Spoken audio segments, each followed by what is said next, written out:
Gandang gabi po. Gusto ko lang i-share. Medyo mabigat kasi pinagdadaanan namin. Hirap talaga ang buhay. Ngayon ko lang, hindi talaga perfecto ang buhay. Kahit gusto ko maging masayang pamilya, meron talagang madami pagsubok. Siguro nga, ganito talaga siguro ang buhay. Minsan masaya, minsan hindi masaya. Pamilya. Kasi ngayon po, pinagdadaan po kami ng problema. Pagul po sa asawa ko, yung naliligaw siya ng landas. Nga pong kagabi po, nagkaroon ng meron po kasi siyang bisyo. Hindi maganda. Natagal na po itong pinoproblema namin. Pero medyo nakakaya kasi nasa labas siya. Ngayon, umabot po sa pagkahuli na ng pulis. Nasa kulungan siya ngayon. Kaya, pinoproblema namin, gawan. Hindi namin alam kung paano ang gagawin. Kasi alam lang na maghanap buhay. Pero pag ganyan mga usapin, hirap talaga ako sa ganyan. Kasi ng pulis kasi. Tigas naman kasi ang ulo. Kahit anong tayo, pangaralan mo. Hirap talaga yung mga matanda na pag sasabihin mo, lalo ang hirap. Pagkat yung mga bata, pag kinagsabihan mo, talaga unawa. Ito, grabe. Pero isang banda naman, pagkakulong niya ngayon, isang leksyon din. Para patuto siya, para maisip niya na mali ang ginagawa niya. So, sa akin naman, sa office siya na nasa labas siya eh. Kasi safe siya dun, kumpara mo sa labas, sa laya na patuloy niyang ginagamit yung mga ganyang gamot. Pinagbabawal na gamot. Pinag-aalala namin baka masira ang utak kasi nasa lugar namin. Walang tulog, maliligo. Ilang araw walang tulog, tapos maliligo. At pinagsabihan mo naman, wala naman, wala lang. Dead na lang. Kaya ngayon medyo mabigat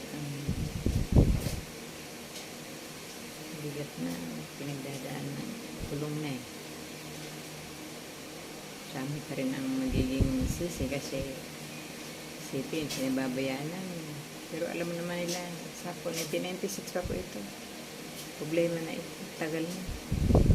Anong taon na ngayon, dekada na lumipas. Kumbaga naman, hid na rin kami sa ginagawa nito. Hindi na nagbago. Tagal na. Nagbago ng lahat. Siya na lang ang iiwan. Napakahirap.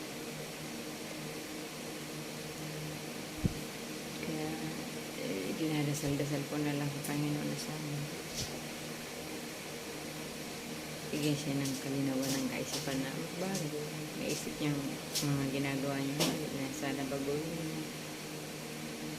Mahirap naman ito. Mahirap po talaga.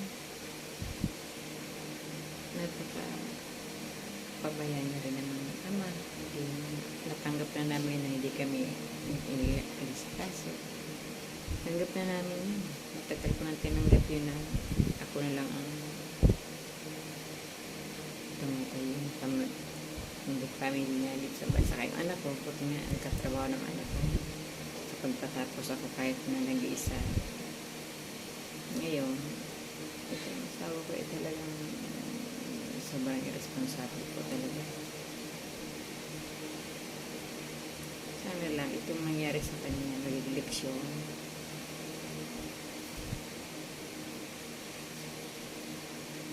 Mas okay na po siya para sa akin. masakit mang tanggapin na nakakulong siya. Pero, wala eh. Nandiyan na siya eh. Wala ng anak na nag-aalala. Siyempre, tatay. Kahit anong sabihin, tatay pa rin. Nag-aalala sila lalo na sa abroad. Ang panganay ko din naman. Hindi rin malam paano gagawin. Sana nga. Nagabayan kami ngayon doon na sana malaman natin dapat namin gawin. Kung kabubuti niya nasa siya ng kulong. Para parang iwasan yung mga ganyan drugs. Kasi lalong lumalala eh pag nasa labas. Lahat pag may trabaho, susuportan niya yung kanyang bisyo. Sensya na po kayo sa amin. Makasipin niyo pinababayaan natin. Gusto lang namin magkaroon siya ng leksyon. Sakaling magbago siya. Yun lang pa sa amin. Sana po maunawaan niyo kami. Salamat po. Sana po gabayan kami ni Lord sa aming mga pinagdadaan. Sana makasurvive namin dito. Salamat po.